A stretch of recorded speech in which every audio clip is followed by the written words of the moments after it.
Welcome back to Talking Shop with Shop Saber and Brandon. Back with the group. We got Chad, Travis, Nick, and Kyle. We're all back. We're all back. Hey, Travis, you made it. Oh, yeah. You didn't crash your snowmobile? I did, actually. You crashed your snowmobile. Okay, cool. I guess I rolled it more than crashed. Actually, no, I did crash it into trees, too. So I technically rolled it and crashed it. Two separate events. It's going great. We got a bunch of snow last week. It was like what was that, snow apocalypse? Is that correct, Nick? Snowmageddon. Snowmageddon. It depends. Anyways, we got a giant snowstorm last week. We talked about it on the podcast. It actually came through. It hit. We had giant snow drifts, lots of snow, and Travis just miraculously had Friday off, and it worked out in his favor. So we got to go ride snowmobile Friday, Saturday, Sunday, and you had Monday off. I only went Friday and Saturday. Oh, you didn't ride? 200 miles total. 200. That's not that many. I thought you put on more miles. Oh, Seems like a lot. The freaking trails were treacherous. Actually, that's true. I saw him post on Facebook about it, and everybody let him have it. It Travis tore is me new apart. to Travis is new to snowmobiling, and I follow a lot of the snowmobile groups. And he posted on there, "Hey, does anybody know where the groomers are?" Which, for people who are not from the north, groomers are people who basically flatten the trails. And this person just let him have it. You do know that the groomers have real jobs, and it's Friday, right? Just ripped him. And I just sat there reading the comments with my popcorn, like, this is good. How do they groom the trails? Like, They use a big tractor, and they pull it's like a sled behind it, but it's like designed for snow, so it like moves the snow, flattens it out. Basically just weighted down to drag snow and make it flat. It's got like a blade on the front of it, so it knocks the bumps down. I thought it was better to snowmobile when it's fluffy and a lot of snow. Yeah, but the problem is when you ride snowmobile, eventually it becomes unfluffy, it gets packed down, and then they call it the whoop section because it makes a bunch of like whoop-de-whoops, and you turn into a bunch of hills. Versus just being flat. Yeah, it turns into, because basically it's throttle acceleration. When people accelerate, the track digs. So it starts to produce this like wavy effect. And obviously it only makes it worse because once it's doing the wavy thing, it causes you to hit the throttle. So then it gets worse and it piles it on. And if you never groove the trails and you don't get more snow, you just end up with this hard packed, like rough section. And it's not fun to ride on. Travis found out on Friday. 116 miles of the worst trails I've ever ridden in my life. You should head out to Michigan. Trail 3. You should ride Trail 3. That is the worst trails you will ever ride on a Saturday after it hasn't snowed for a week. It's terrible.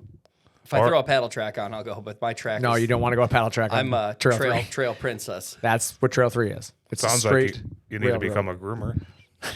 volunteer. I actually probably will, but then I found out that, obviously I've got a job. It's not going to work in my favor. So So do those other guys. The lady told everybody them. that's doing it, though, all these guys, they're all laid off. They're construction people. So in the wintertime, they don't have anything better to do but snowmobile or hopefully grouping the trails. Well, I heard you still had a couple sick days left, so use those. And go out You got a few sick days left because he saved those. The quarter-inch of rain we got destroyed everything again. So now our trails are shot for good. I don't Unless know we if get it's more good. snow. Forever. They're just never going to be good Forever. again. Well, maybe for the rest of this season, anyhow, unless we get another 8 inches of snow. Hey, Nick, is it supposed to snow tonight? It is. Okay. Like 1 to 3 inches. Yeah, 1 to 3 inches Something like tonight. that. Nothing So crazy. I'd say that There's still some hope. there's still hope, Travi. You still got time. But yeah, so anyways, so Travis is finding out all the things that are great about snowmobiling, and I'm just watching it unfold because it's all things I've been through. And then I watched him post, and I'm like, oh, people are going to eat him. I saw his post before there was a comment, and I'm like, oh, he's going to get it. I shouldn't have said the He's gonna trails were get it. absolute garbage. Correct. That's what really got him That's going. what got him. He was like, these trails were garbage. And I'm looking at it, and I'm like, bud, you're about to get just lit up. Like, snowmobile guys are not going to take kindly to that statement.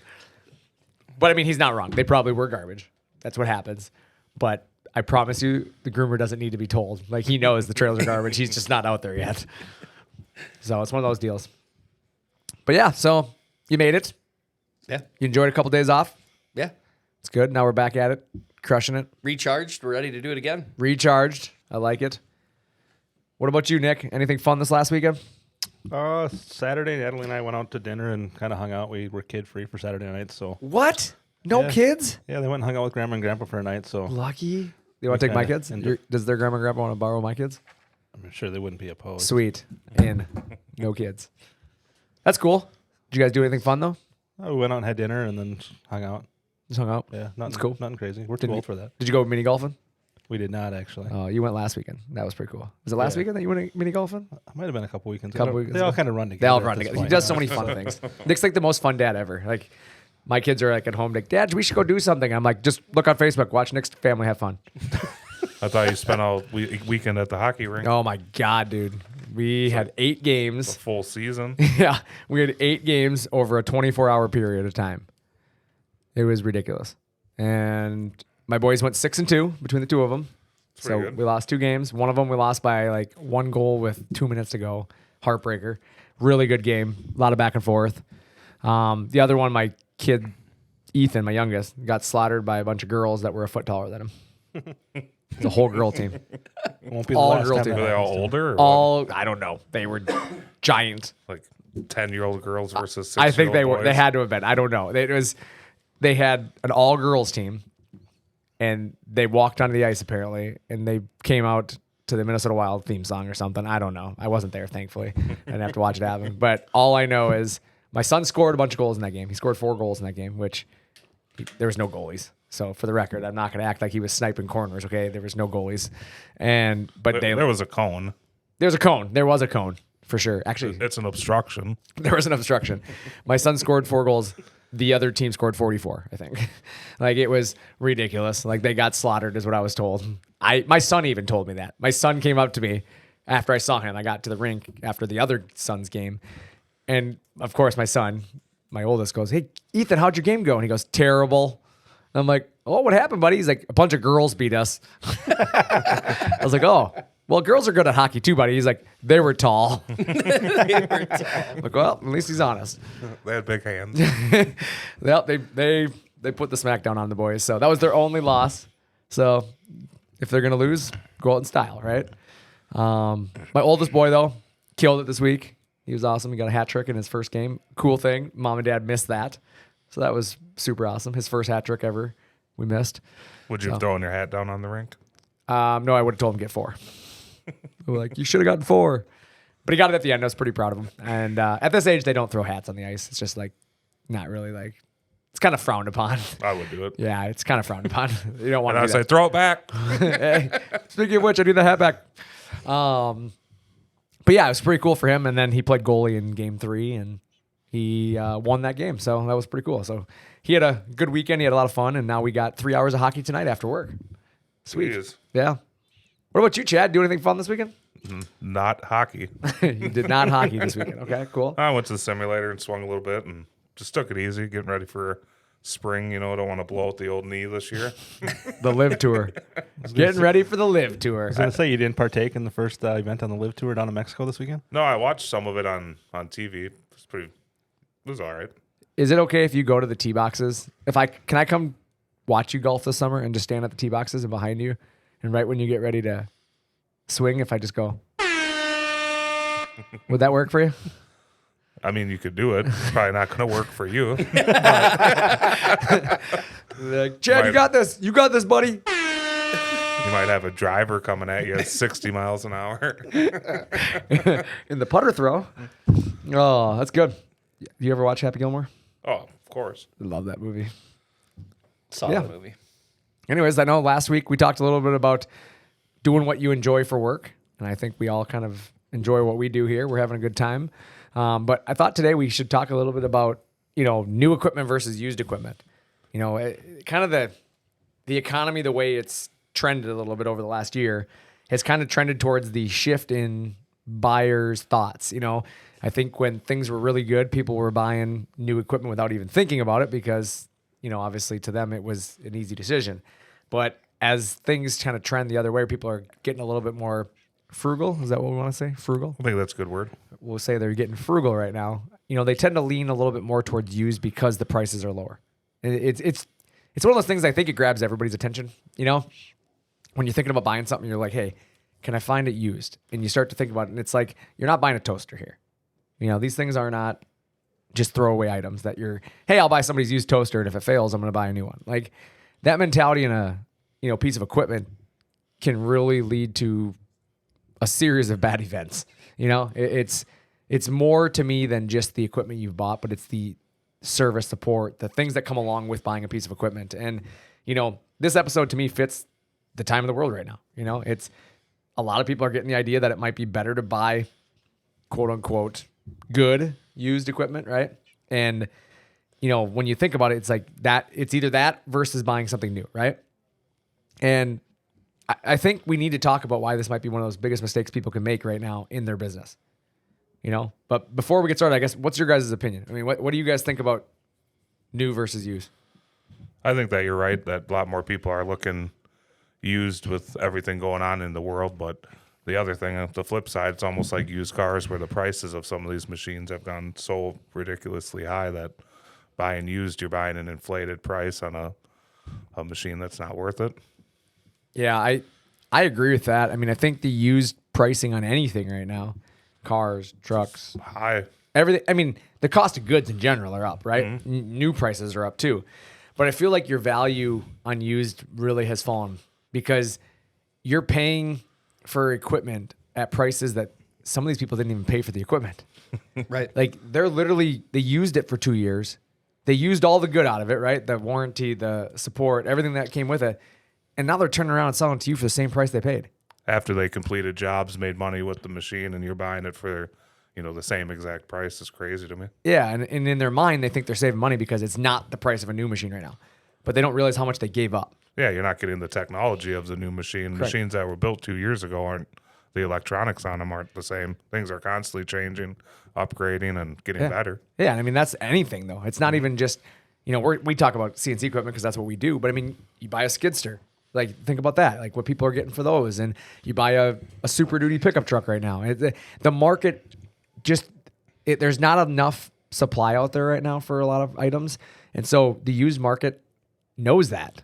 Like, they can charge you more because, heck, you go on any Super Duty Facebook page and they're selling trucks with 50,000 miles on them for $90,000. It's like, I didn't pay that for my truck new. We looked at Micah's Honda Accord yesterday, and there were people selling his Honda Accord for more money than he bought it for like 4 years ago. Isn't that crazy? And he drove it all those times, put all the miles on it, and people are getting more money today. It's like, is that value for your money? Yeah, exactly. What do you think, Travis? What do you think about new versus used? How's that used snowmobile working? Fortunately, the snowmobile's been great. But when we're talking about equipment, for instance, the biggest thing that you got to keep in mind too is what's the maintenance records on this thing. A lot of people are probably selling a machine because they started having a ton of issues with it. Next thing you know, you've got bearing failures, motors not working properly. You might not even have support available. So, for me personally, especially when you look at the price, I've had plenty of customers send me over their machines are looking at used, and I say, man, that guy probably is charging you $5,000 less than what he paid for that thing new. Other weaknesses, we're slow learners and we're not particularly good listeners. That's the truth though about used equipment is it's like a lot of times you can tell somebody something, but they just think you're being a sales guy and they don't want to like actually think about it long term. And I think it's just like the world today. It's getting worse. Like, I feel like people are less willing to talk to people about things and like think about things. Like, they're always right, and you're not changing their mind. Like, no matter how much fact you can give them, they're never going to change their mind. And that it almost takes some of the wind out of your sails because you don't want to like waste your time. Like, and you don't want to be that guy to be like, you're making a mistake. But when we do this all day long, as an example, you see some of the mistakes people are making, you try to point them out, and then they kind of just bash you for it. Like, oh, you're just putting them down. Like, no, I'm trying to help you. Like, and I think it blows me away the most is that, like, we're one of the few companies out there that we don't pay our sales guys on commission, and the reality is they still they don't understand that. Like, you could walk away from a sale. Like, when you say I'm buying something used, you could go, okay, deuces, right? And you can move on to the next sale because does it affect your guys' paycheck when that happens? No. It doesn't. So it's like, it's the easy thing for you to be like, work easier, right? Hey, I don't need to do that. Like, it's not my problem then. But it's like, we all understand the world we're working in. We're professionals in that industry. And we've all gotten the calls from the people that we've been dealing with who, I bought a used machine, and then in 6 months or 3 months or 2 weeks, they call you and say, I made a huge mistake. Yeah, no, for sure. I think that's where we've all learned from is that it's that I've made a huge mistake, like. Did you say steak? Did somebody say steak? Yeah, it's that's it though. It's like we've been through the real life scenarios, and so people think it's like when we say like these machines last X amount of years, they think we're just throwing numbers. Like these are real numbers that we actually have seen. Like we know what our competition is doing. We see the technology. We see where the machines are coming from. And it is just like you're not getting the same thing apples for apples, you know? I mean, I think to just kind of piggyback off what you guys have said, wouldn't you rather just, instead of saving, 10 or 15, maybe 20% buying something used, wouldn't you rather just pay that amount up front and get something new instead of sticking maybe 25 to 30, 40% into it to fix something that goes wrong in the end? It seems to me like it's worth it to just pay a little bit more at the jump to get something that is 100% new and working, and not buying something that could have a lot of question marks when you pick it up. I agree with that. It's the unknown is that what I think people don't think about. Everybody operates in this perfect world scenario, right? Like the one, I understand what you're saying about used, but this one's good. Like, how do you know that though? Yeah. You can't just take somebody's word for it. I mean, they're selling it for a reason, right? Maybe not always with negative intentions, but I think a lot of times you're selling something because you're ready to move on for it. You don't want to risk the chance of having to put something into it, and you can just spend the money on something new. Yeah, I mean, you ask them questions. Hey, did you do the maintenance on it? I see your lips moving, but I can't make out the words. I'm deaf. Like that's it's just one of those deals where, I did the maintenance. Yeah, the maintenance is done. Like, do you have maintenance records? Well, no, but it was done. Like you're just trusting people is what you're doing. And in today's world, it's a little harder to find that trust. For myself, used is something someone else has moved on from. Yeah, that's what used is. I'm not saying that I haven't bought secondhand things out there. I mean, I've bought cars and snowmobiles and race cars and all this fun stuff, the secondhand too. But I do feel that most of the time when I do buy something secondhand, I'm doing it knowing I'm not buying stability, and I know that I'm settling, right? I mean, I've never bought a product used and been like, I didn't want the new one. Like the only reason I ever buy used is because either I can't afford the new one, it's just simple as that, and I understand that I'm taking a risk, or I'm trying to be cheap. Like I can afford it, but I'd rather not, And in all scenarios, I weigh out what happens when this fails. What am I going to do if this happens? You have to be thinking about that way. And, with that in mind, rarely do I buy second-hand equipment and things when I'm considering it for business. Like these are things I depend on. This is how we make a living. That's how we make a living, And even in racing, like I look at it as like, I don't buy used safety equipment, right? Like safety equipment is something that I depend on, right? Yep. I don't want this failing when I need it most. It should be the same way with your business, right? You don't want something to fail when your business is depending on it. I got the biggest job that I've ever landed, and now the machine doesn't turn on. And I can't call anybody. Yeah, and I can call the company all I want, but they don't owe me anything. I didn't buy it from them. Yeah, you bought somebody's machine. I do think it's kind of humorous when people get upset about that in the used market. That so-and-so's, they won't support this machine. They're telling us this about the competitor. And a lot of times I side with the competitor. I'm like, well, you didn't buy it from them. Well, it's still their product. Okay, well, you've bought used vehicles before too, right? You pay them and they'll take care of you. But they don't just work on it for free. Mm-hmm. It's the same thing. Like that's why you buy a new vehicle. It's got a warranty. They take care of you. But they don't have to do that on a used vehicle. The same thing with a used piece of equipment. Like, it goes for people who modify their equipment. We see that. Guys buy something and then they modify the machine because it doesn't quite have the options I wanted on it, or, I think that this option is going to make it better for me. And rather than going back to the OEM and buying the option that they sell the way it's designed, they go buy these aftermarket things and then they want to get mad that somebody won't support it. Well, why would they owe you anything? You just modified what they engineered and designed, and now you want them to invest their time and energy in that.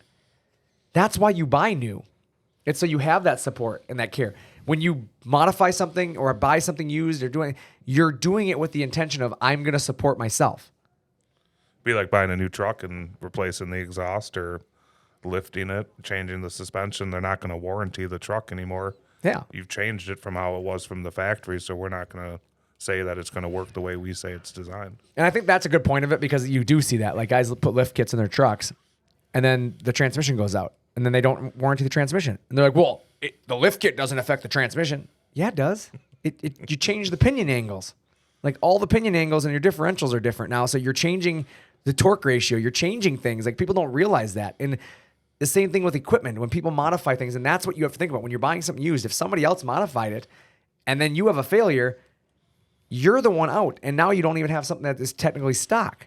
So you're trying to figure out what they did. So I think there's a lot of that you have to think about, but what do you lose when you buy used equipment? I guess, let's talk a little bit about that.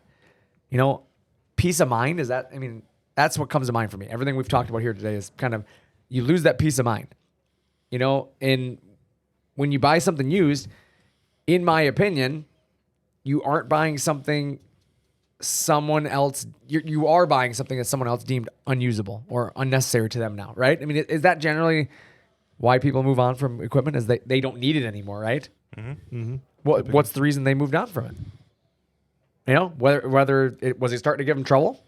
Were they starting to see that's my favorite is, when do people trade in vehicles? When they start having trouble. When they start having trouble. Stuff's leaking. They just brought it to the dealership a lot of times, fixed it, and said, you know what, I got to get rid of this thing before there's a problem, right? I mean, is that not like the number one time, like Chad, you worked in the automotive department, so you're going to know this more. But I mean, I'm going to talk to you, Travis and Nick here a little bit, being outsiders. Like, when you think about cars, in the used industry, I mean, is that not what kind of comes to mind for you on that? Yeah, I mean, you always kind of wonder if you're getting something that somebody actually did take care of, and you're going to always have that question in the back of your head while you're driving. Hey, is this thing going to crap out on me here? Or is it going to continue to work for me for however long I'm paying for it for, or whatever, whatever it might be? You're always going to have that question in your mind because you don't know what actually was done with it before you received it. Yeah. I get rid of vehicles when they start nickel and diming me. Yeah. That's when I've always gotten rid of them. Like, I'll fix them. I'm not going to not fix my vehicle. So I fix it, and then I trade it in, and I go get something else. It's not that I think it's a bad vehicle. It was good to me, but it's starting to have problems that I don't want to deal with. But even when you're buying a used vehicle, there's tons of things that you can look for that can raise red flags to you quickly, where when you're looking at a used CNC machine, are you looking for stuff leaking? Do you see tires that are wore out? Do you see an interior that wasn't taken care of? Like, there's so many other things that are so blind to people that are buying used equipment that you can't check. Well, that's a good point of it, because that's something I was going to touch on, is that, like, even if you buy used equipment in terms of, skid loaders and all that, like, there's certain things that you can look at for abuse, right? But on a CNC machine, it's a lot harder. How do you check the bearings in the spindle? Correct. To see if they cut steel? How do I know that you cut steel? How do I know that he didn't crash the machine? How do I know the right lubricants are in the bearing blocks? Here's the one that people don't think about. What about airlines? Yep. You have airlines that connect to these machines. How do you know they didn't have moisture pouring into this machine all the time? And that spindle's rusted out. Yeah, on the inside it's corroded, right? I mean, that stuff starts to happen. But the thing is, I can take a rag and wipe a machine down on the outside, and in an hour to 2 hours, you can have a clean looking machine, right? Mm-hmm. Right. Does that make the machine good? I mean, that's what people say. Like, oh, it looks, the outside, look at this thing. It's real clean, blah, blah. Well, duh. They didn't just leave it dirty. Right. They're selling. For God's sakes, if you have any brain about selling something, you don't sell it dirty. That's why they have people washing cars on all the car lots. Exactly. Like, things sell when they're shiny and clean. Yeah. They know that. So when the person selling you this used piece of equipment went to show you it, they made sure it was clean. When a lot of these ones too, I've had customers say, well, I can't really see it run. They've already got it palletized and it's ready to ship out, but they told me it runs just great. Scary. Yeah. You're going to give this guy $30,000 for a machine that's 10 years old and you can't even see it run?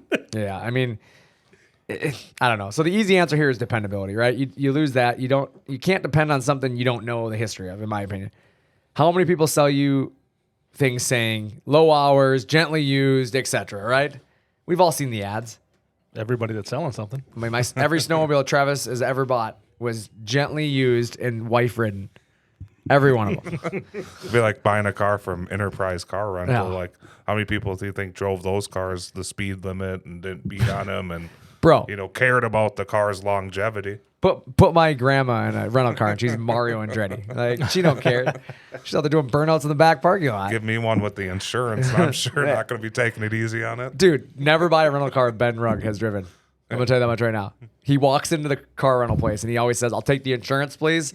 Like, he just instantly knows that if something happens, it's not his problem. Like, the dude's going to drive the wheels off that thing. But it's the truth, though, is it's that stuff that, and I'm not saying every piece of equipment out there is bad that's used, right? There's a lot of good equipment out there.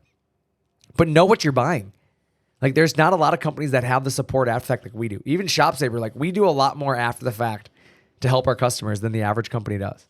And it blows me away because if you're not sure how gently used it is or how many hours are really on it, how big of a risk is that? You know, like most machines don't, you know, honestly, most machines of this price range, like that under $100,000, they don't even have like a hour meter on them. Like you physically don't know how many hours are on them. A lot of them are running those cheap pendants, you know, the pendant controllers. You're lucky that you can tell what program you're running, let alone how many programs you ran. Yep. You know, how do you trust random people? Like our machines have an hour meter on it at least, so we can at least tell you how much the machine's been on. I think that I'd go put all my money down on a hand of blackjack and hope I won to buy a new machine. There we go. There we go. You got 15 grand. Just go to blackjack, one hand. Put it on it. And just I'm either going I'm home either happy, going home happy or sad. It's either I bought the used machine that failed or I bought myself a new one. But it's the same type of risk, right? It's 50-50. How do you know? I think you're- 50-50 is better. Well, but that's what I'm saying. It's the same type of risk. Like, why don't you just throw your money down on blackjack to double it? Yeah. And that's the truth. You know, you don't know the maintenance history. You know, are you confident they took care of the product like you would? You know, and that's what I always tell people. What if they're, as we talked about, what if their air compressor put moisture through the air lines for weeks, months, years, depending how long they owned it, right? Unfortunately, we've seen that. You know, we've had people call us with spindle issues 2 to 3 years down the road to find out they've had an air contamination problem for 2 to 3 years. And it takes 2 to 3 years for the spindle sometimes to show its ugly head on that. Like there's a reason why we tell people that you need to have, air that's clean. There's a reason why we tell people we recommend air dryers. We recommend air filtration. It's recommended because you don't know what you don't know. Like you can have the greatest air compressor in the world, but if it's pulling moisture into the lines and pumping it through the machine, here's the thing. It takes 2-3 years to show up, right? What if you bought that machine in a year and a half? It's only a year and a half old machine, low hours. You'll find out soon enough. Yeah, you have a bad spindle in a year and now you're mad. Yeah, it's 6 months or less. You're 8-10 grand out. Yeah. And there goes all the money you saved on buying it used. Exactly. And you have no support or anything, probably. Yeah. You lose support, you lose warranty. Is that another thing that you lose when you buy used equipment, right? There's definitely no warranty on used equipment. Yeah, this is one of the biggest things you lose. Support and warranty is peace of mind. That in itself is something that goes a long way when you buy new equipment, right? If something goes wrong, someone's going to help you get back up and running. To me, that alone is worth Money. Yeah, I mean that's worth Huge value. Yeah, it's a huge value there. Used equipment might be cheaper, but it's because you let someone else use up all the good, right? Now you're going to be okay with being the maintenance guy. Like you're the guy or gal, for anybody listening, guy or gal. But you don't know how to rebuild a CNC machine, maybe. Better figure it out. Or you better have deep pockets because now you're either paying someone else to help you or you're figuring it out on your own. Or you're listening to people off the internet. What if it's imported, though? Even worse. Now you're not going to have anybody to tell you what to do. Now you have to call China. What if you can't get the parts? We don't build that model anymore. Then nobody's going to build it. Nobody's taking care of you. Yeah, exactly. Now you're retrofitting things, right? Now you have a paperweight. These are all things you lose when looking at a used machine. That's simply our new machines aren't going to have those problems a lot of times, I'm not saying every new machine is, problem free, but you have support, you have warranty. There's somebody that's going to be there that you can call 90% of the time, depending what company you buy from. I'll put that out there. Not everybody, I guess. Not everybody answers their phone. Shop Saver usually does. We're pretty good about it. If we don't answer the phone, we always call you back. ShopSaver.com. Right, guys? Absolutely. I try to. You try to answer your phone? And call people back some days. I hate you. Let's start off with the benefits to a new piece of equipment, guys. We'll let you guys take it away. Chad, what's the benefit of buying something new? Warranty and support. I knew you were going there too. Performance. I'm going to ruin them all for Nick and Travis. Training. I'm throwing training in there quick before Chad That's takes a part of support. So Training's different. It's already been used. I mean, I think the biggest thing for me would just be the peace of mind knowing that the machine's going to work Yeah. and that you have the confidence that you're going to be able to get your jobs done and complete the jobs on time for your customers without having to worry about undue delays, having to fix parts and waiting for support to fix something for you. You know what I'm most disappointed in right now, guys? Not one of you guys said me. Yourselves. Right? Isn't that something that's a benefit of buying new equipment? Is they get you guys. absolutely. They get a person, like a real person that actually gives a damn about what they're doing. Like that to me is the biggest thing. New equipment's something you cannot explain. Like if somebody says like used equipment, there's a million things you can talk about, right? But with new equipment, like there's not enough time to truly explain where the differences are, right? Like, it gives you so many benefits because you're not only getting the newest technology is one thing, right? On used equipment, you're using something that has been around for years. You're getting used technology. You know, with new machines, you're getting the latest and greatest. You're getting, if there was an issue, most of the time those are rectified in new equipment, right? I mean, problems are solved with time. We can go back in time and look at ball screw machines, right? It's a perfect example. Ball screws years ago were slow. They were high maintenance. They didn't have the technology we have in them today. Ball screws today are the state of the art. Like that, it's what all precision machines use out there. Almost every CNC machine on the market today uses it in the most critical axis, which is the Z axis. Like, ball bearing technology is not going away. It's the newest technology. And as you kind of evolve, you start to realize that if I'm going to buy a piece of equipment, do I not want to learn on the newest technology? Right. Rather than trying to like fight my way through it because of outdated equipment, right? Absolutely. It's kind of like racing. You know, I always go back to racing because that's kind of what I know, but you don't start building race cars with old technology. When you build a race car, you build it with the newest technology because otherwise you're already racing against technology. You're not going to win races. You mean you don't buy used wheel bearings and Yeah, exactly. But it's just, that's one of the things you have to think about. Like the new technology they come up with and the new bearings and the new, you know, axles? axles and the new motors and the, you know, yeah, whatever you buy, whatever's the newest, greatest, latest is what makes you the fastest. And it's like, nobody's going to go out there and be like, well, I'm not going to be as fast as them because I'm going to buy this part. Like, no, guys that want to be fast and compete, they buy the best parts. Same goes for business. The guys who want to compete and be the best are buying the best parts. They're buying the equipment they need, regardless of what that is. What I need is what I need. Buy on a need, not on a price. And yeah, that means you might spend a little bit more than you're comfortable with. But if you believe in yourself and you have the right plan and you know what you're doing, it probably works out. Or if you own the machine for 10 years versus 3, did you really pay that much more? Correct. That's a good point. Yeah. You know, you think about it. Actually, I love that because, you know, when you start thinking about it, you think about all the people who try to build a business on net use technology. And they're fighting outdated software, outdated machine technology, outdated options, trying to compete against those people who are running a more efficient and effective piece of technology, right? And as you just said it, over the next 10 years, how many pieces of equipment does the person who bought a used machine go through? A lot more than the person who bought new. And the new machine probably is still running. I mean, Sean Morley is a perfect example. He's owned 2 Shop Sabers in over 10 years. Right? And the only reason he bought the second one was he needed something that was bigger and faster. Bought a bigger machine. I think we had Bill in the East Coast who he owned one for, I think it was like 16 years last time I talked to him, 14 or 16 years. And just, I think he's working with Micah now purchasing the second machine. Yeah. But his other machine is still running. Yeah. He's just getting new technology because he's had that machine for a long time and he needs to add more performance. And you know what? He won't have a problem selling that used machine.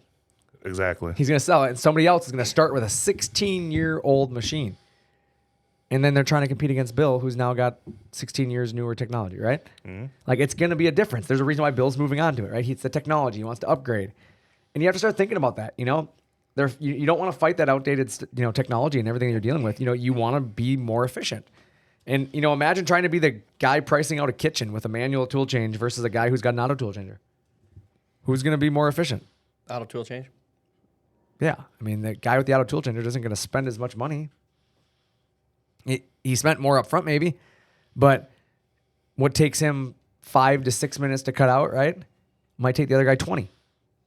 Only because the other guy isn't going to be able to sit there and babysit that machine the whole time. So the machine's not cutting anything until he changes the bit. It just cuts and then it stops and it waits on him. The tool changer does it all for him. Yeah, I think the manual change guys be able to cut the job, obviously. It's just going to take them a lot longer.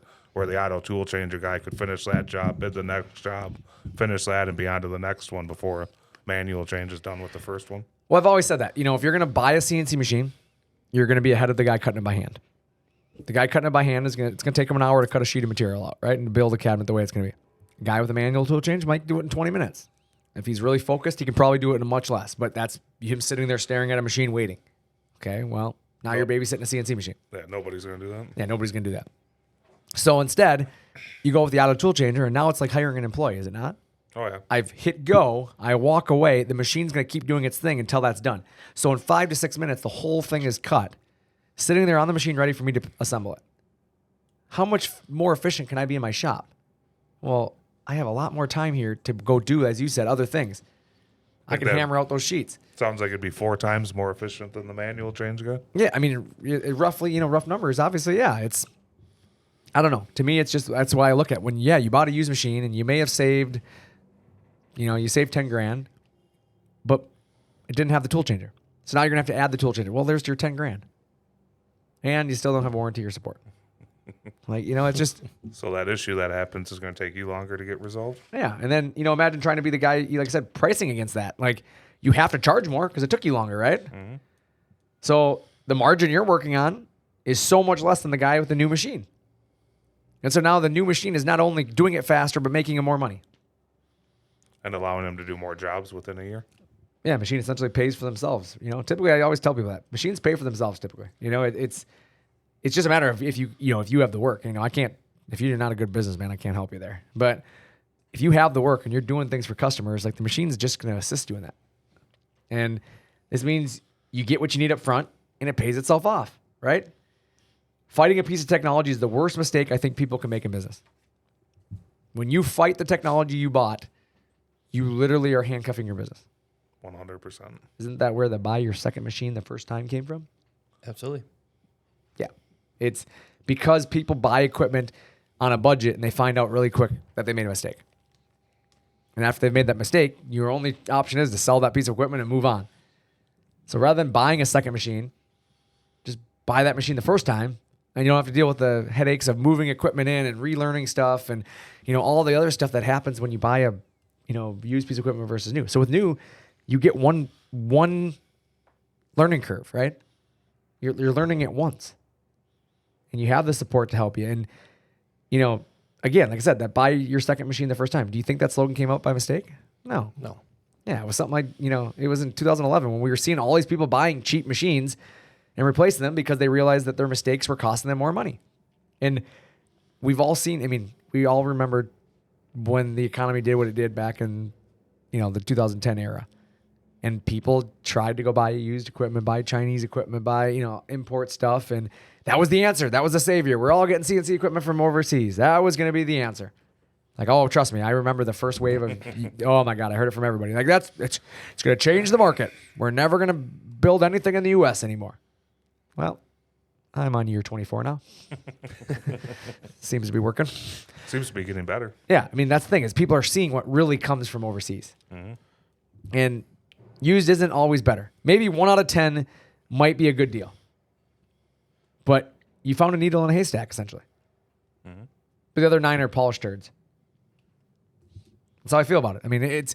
You are risking it on the person it's not the equipment you're buying. I think people forget that. Is at that point, you're not buying a Shop Saver, right? You're buying somebody's machine. You buy a Shop Saver, it comes from Shop Saver.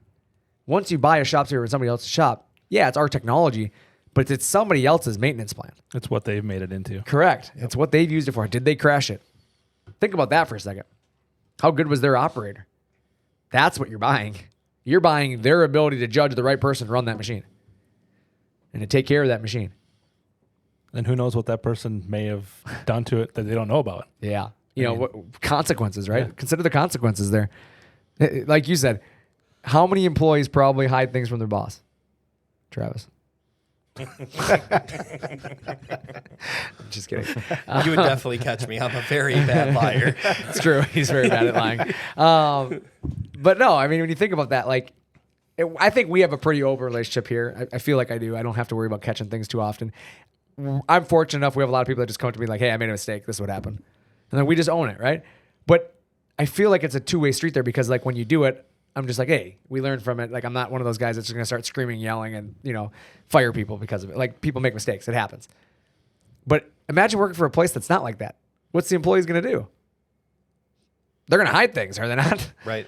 Like, shit, I don't want to get in trouble for this one. Pretend like it didn't happen. It's the old you broke the door handle off and you put it back on until your mom grabs it. Yep. That you grab. What'd you do? You knew it was broken. You were waiting for somebody to grab it. I did that my first day here when I grabbed the railing over by the corner. Thought that I pulled it out of the wall. But you owned up to it and said, oh, I just haven't had that fixed. Yeah, so. but that's exactly it. Well, the good news is we got that railing fixed real quick. Works like a champ. Yeah. Yeah. And we got the walls fixed Thank you. Almost. What do you mean almost? I told him that second panel. He didn't care. I put it in there. Don't you see the screw? It just didn't stick. Well, you had to go up another 3 inches to hit the board. He's not tall enough to put that screw in. Yeah. That's as tall as I I'll can reach. boost you up here after the podcast. I see where the board is. You're just shy of it, about an inch. I'm a little sad about I'll that. put you up on my shoulders so you can grab that guy. Unbelievable.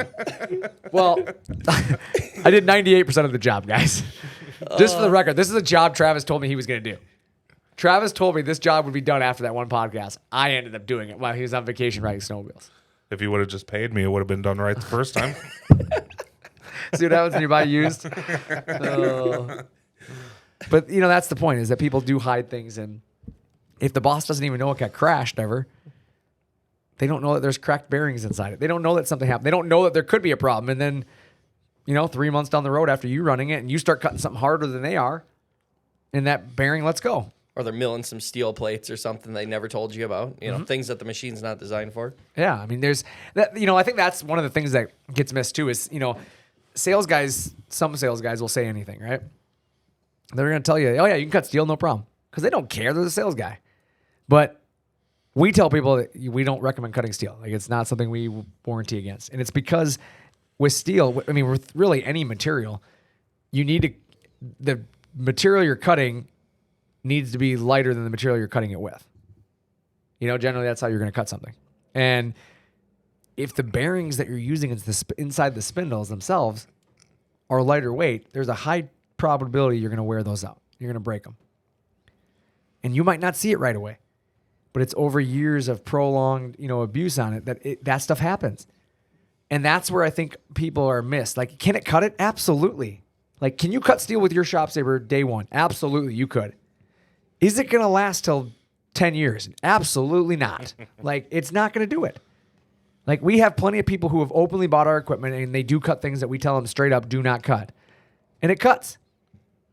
And they've openly admitted that it cuts. But they also openly admit that, I realize that I'm going to probably have maintenance here down the road, but it works for me. But them saying it, cut it, doesn't mean that we change the way that we sell Correct. it. Just Exactly. because, again, it's not designed for it. Exactly. I mean, we have a gentleman here in town. He owns a landscaping business. He uses a Shop Saber router, Plasma, I believe it is. Router. I don't know. Is it a router? Router. He uses. How do you know what he's talking about? He knows what I'm talking about. I know what he's talking There's a about. landscape company. And he cuts rock. I've actually seen it. Oh, okay. My Yeah. brother-in-law does a lot of work with them. Well, I had that other local company that did it to buy concrete or cut Yeah. concrete. Exactly. I mean, people buy it, and he openly admitted to it. He told me, he's like, I'm going to be cutting rock with this. I'm like, bad idea. Don't buy it. He's like, I'll just replace the bearings every time they fail. Like, he straight up told me that. I'm And like, they do replace They them, do. too. Do they not? Yeah. I mean, they replace bearings. They buy bearings quite frequently. But like he said, for what he's using it for, he makes more money than the maintenance on it. And he just has a guy that's his job, is to take care of it all the time. But it does the job. And so it's like, you have to weigh that out. But now imagine that guy goes to sell his machine used. Gently used. Or imagine if he tells the next person, hey, this can cut this material, no problem. We do it all the time. But that next person doesn't expect that he's going to have to replace bearings every other correct. week. So And now, again, I don't think he'll do that. He's a really awesome guy. Well, I know, But as an example is, what if this guy hadn't told us Yeah. that he's cutting rock and that he was doing all this and just was doing it on his own and then turns around and sells it to somebody used? That's what you have to think about. What about people out there doing that with used equipment? There's guys out there with new equipment that are telling you it can do it. Sales guy knows, not his problem. It's going to fail in a year and a half and it's out of warranty, not my problem. And the reality is that rock cutting machine, they could clean that thing up. It could look great. Correct. And guy would never know. It Yeah, actually- I've been cutting MDF for the last 8 years. got all brand new bearings on this Yeah, I guy. just put new bearings on it for him. Exactly. But the spindle's all beat up, and, whatever. But that's exactly it. You're risking your reputation, your business, your quality all on someone else. It's the largest form of gambling. As you said, Chad. Might as well just go to the casino, put it on, blackjack and say, good luck, right? Let it ride here. Hey, let it ride. That's another good gambling game. But, don't gamble your life. That's what I always tell everybody. Your employees' lives, your success on someone else. If I can't control it, it's probably not a safe investment. And used technology looks great when you look at a price point. Price tags are always cool on used. But if you break down what you're giving up, it quickly becomes less attractive, in my opinion. Especially if you're looking at a good piece of technology. If you look at something that's actually worth the money, it's probably got the price too. I mean, you generally say you get what you pay for, right? If you don't need support and you don't need training and you simply don't care about the long-term effects, it might be an okay solution for you, right? But in CNC, there's so many variables that you got to be prepared to lose some money on your investment long-term if you're going to buy something used. Like, you're going to lose money. Or have a machine not running for periods of time, Yeah. while Yeah. you're trying to figure out what's going on with it. I mean, imagine what you look like to your customers if you're, say, a cabinet shop that's doing one job a week, but you're like, oh, sweet, I'm picking up this new Shop Saber or whatever machine. Next week, I can go up to doing 2 or 3 jobs a week, but then all of a sudden it breaks down and you got to start telling these customers, oh, guess what? I can't do your job for a month or whatever. I mean, you can't risk that on that gamble buying that used machine. Well, they're not going to trust you the next time then. No. They're just not going to come back. And that's what people don't realize is, like, you lose the business one time. Once it's gone, it's gone. You can fix the problem later on. You can buy a new machine later on. And that's what people don't realize. Like, oh, I'll buy this one, and when I start having problems, I'll buy the new one. But what happens is they buy the used one, they start having problems. Their customers see the problems, and the ones who are pointing it out a lot of times are feeling it, and their customers just go elsewhere. And they're not going to give you the chance when you have your new machine. And customers talk. ShopSaber.com. That's what they talk about. They say you should buy Shop Sabers. Well, then they talk to their friends and say, you don't want to get cabinets from this guy. He didn't even follow through on his lead time. Correct. When you got to think about your employees too. Let's say your employees, you've been talking to them about a machine, and they're telling you buy new, buy new. I do it. I deal with it all the time. Yep. Guys, like, I don't make the decision, but Joe Schmo, the leader of the company, says that we're buying this used machine. Now that used machine's down all the time, now you're really frustrating your employees too. Your Yeah, employees and- probably aren't going to want to try using it anymore, and now you got a paperweight. And they don't trust your leadership. Right. At that point, like, I told him not to buy that thing, and he bought Right. it anyways. Like, they And don't then trust you. He's going to be pissed off at the employees for something they didn't even do. Yep. Used equipment costs money, right? Yep. And there was a phrase that's been used on the show a few times. It's called, and we always say, it takes a rich man to buy a cheap machine. It's still the truest statement we can say. Absolutely. The cheaper the piece of equipment, the more money you're probably going to put into it to keep it going. Because it has less technology and it has less support and it has less warranty. Like, used versus new is no topic that we haven't covered before, right? It's a topic we've talked about many times. We'll continue to talk about it, but I thought right now, like, with the economy the way it kind of is trending, and it seems like we're running into used equipment more, that it was worth us having an open discussion on it. Like, we don't sell used for a reason. I could easily take in trades. I could sell used equipment. We could have a used equipment department, right? I can make money there. But I don't deal with it because I don't believe in it. It's not, it's a lot more work, and that people realize. It's not just taking in somebody's machine and reselling it to them. If I'm going to sell it under my name, it's going to have support. It's going to have warranty. We're going to do something to make it worth our time and our customers' time, because it's our reputation. The last thing I want them is, oh, I bought this used machine from Shop Saber and the thing's a pile of junk. No, I'm not going to sell you a used machine. Like, we're not a car dealership. I don't sell used. I sell new equipment for a reason, because I know what I'm getting myself into. And I can build that. I don't build used equipment. I'd rather be able to invest in us. Right, guys? I agree. 100%. Absolutely. When you start looking at this stuff, you got to invest in your future. Buying a new Shop Saber comes with the latest technology. You get the ball screws, you get the floating drive technology, whatever. You get the state-of-the-art motion control and electronics. And Chad. There it is. And Chad. And Travis. And sometimes Travis. Travis the second. Hey, I was still reaching out to customers on my vacation time, for the record. Because you were laying in bed sick and not snowmobiling, right? I'm waiting for it. Chad's just fired I up. have a topic for next week's episode. Oh, boy. All of what Travis missed during his days off. We'll do a timeline starting at 8 a.m. on Friday morning. And we'll hammer it out till Monday evening. We'll talk about everything. We'll see what he did wrong and what he did right. The episode will be called All About Travis. And then we'll let the customers judge if he should be fired or not. I think we already had this topic this morning. Oh, It my started at 8 a.m. in our mandatory sales meeting. Which was an hour because of you. That's funny. 20 minutes because of me. 20 minutes because of him, 40 minutes because of everything else. I mean, whatever. Actually, yeah. It was 55 minutes Travis, 5 minutes me. I did do something wrong. That's funny.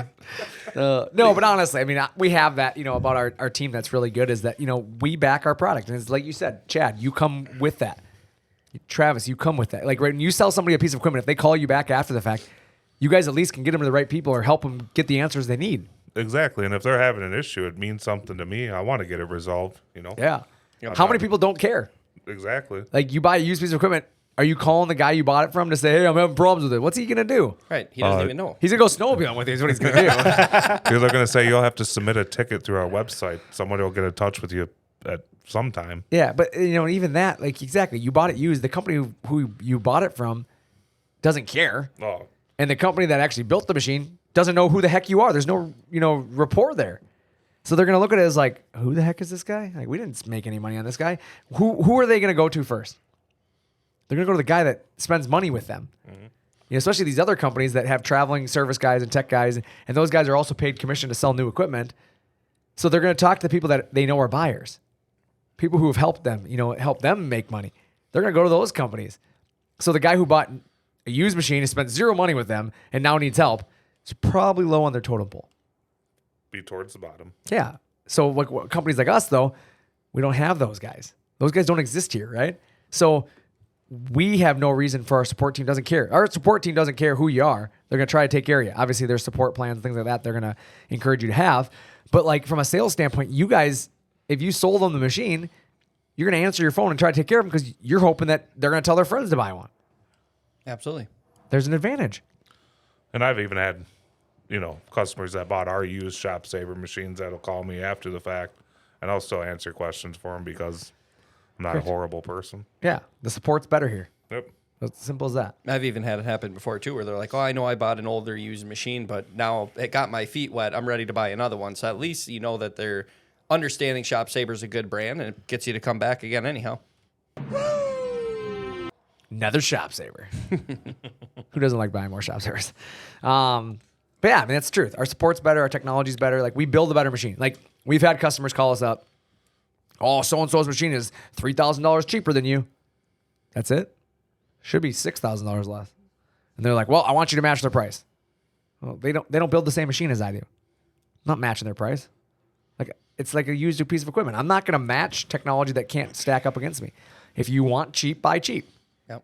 If you want good, buy Shop Saver. And that's why we've got levels of equipment too. We've got levels that'll go against some of the cheaper imported machines. So, I mean, I feel that we're in a very unique space in the CNC industry where we can sell you something that ranges anywhere from $10,000 to $100,000. How many other companies can do that? You like that? You like that? I think we have a website for that. We do. You can go to chad.com. And It's Chad at I'm sorry. shopsaver.com. Shopsaver.com. Is that the website you were talking about? It's Chad at shopsaver.com. Oh, chad at shopsaver.com. Shopsaver.com. You were supposed to say Chad. I hit the button timing it, hoping you were going to say it. Do the countdown next Sorry, time. I should have done that. That was my fault. That's on me. But yeah, like I said, there's something that exists for everyone. And no matter what your budget is, there's a good chance that we can find you a piece of technology new that will fit your budget. Yeah. It's just you may have to give up some options right away, and you might grow into the machine and have to add options down the road. I'd rather buy something new and add things to it, knowing the maintenance program, than to buy something that I feel is fully loaded. It's got all these cool features that has been beat up and just is going to fall apart in a year or two. Mm-hmm. That's just my take on it. Right? I agree. 100%. Absolutely. Well, I think I've beat this topic, to death. I think you could say beat a dead horse, right? I just wanted to hit the horse button. I'm not going to lie to you guys. It's been a while. It's been a while since I've used the horse button, so I wanted to. But yeah, like I said, if you guys want to get more information from us, guys, how do they get a hold of us? You can reach out to me or Travis at chad at shopsaver.com. Or you just reach out to Travis at shopsaver.com. I like how it was me or Travis at chat. That's pretty good. He's probably on vacation somewhere. You can also follow us on Twitter at ShopSaberCNC. Find us on Facebook, YouTube, Twitch, Twitch. LinkedIn. What's Why Twitch? did I say Twitch? I have no idea why I said Do we have a Twitch? We're not on Twitch. We don't have Twitch. YouTube. I was just trying to think. We need to get a Twitch. Instagram. I don't know Insta. what a Twitch is, but we're Yeah. getting one. I think you're saying maybe Twitter. No, I already He's already mentioned got that one of them. He's got one of those. What about MySpace? Are we on MySpace yet? For Nobody? now, we should be. Hey, are we on MySpace, Kyle? Not yet. We're not on MySpace yet. But Tom wants to be our friend. Hey, Tom works here. Tom's in the parts department. Oh, yeah. You think that's the same Tom? We can go ask him. We should ask Tom. I think our Tom looks like he ate this Tom. This Tom here is like 100 pounds wet. Our Tom, Travis. our Tom looks like he works out a lot. Like, he's Not not gonna a lie. fat guy. He's just a big guy. I'm going to show him this part of the podcast. That's so- fine. I'm going to tell him if I'm in a bar fight, he's on my side. He's not gonna be on your side, Travis. I don't know how to say this nicely, but you're getting beat up by Tom.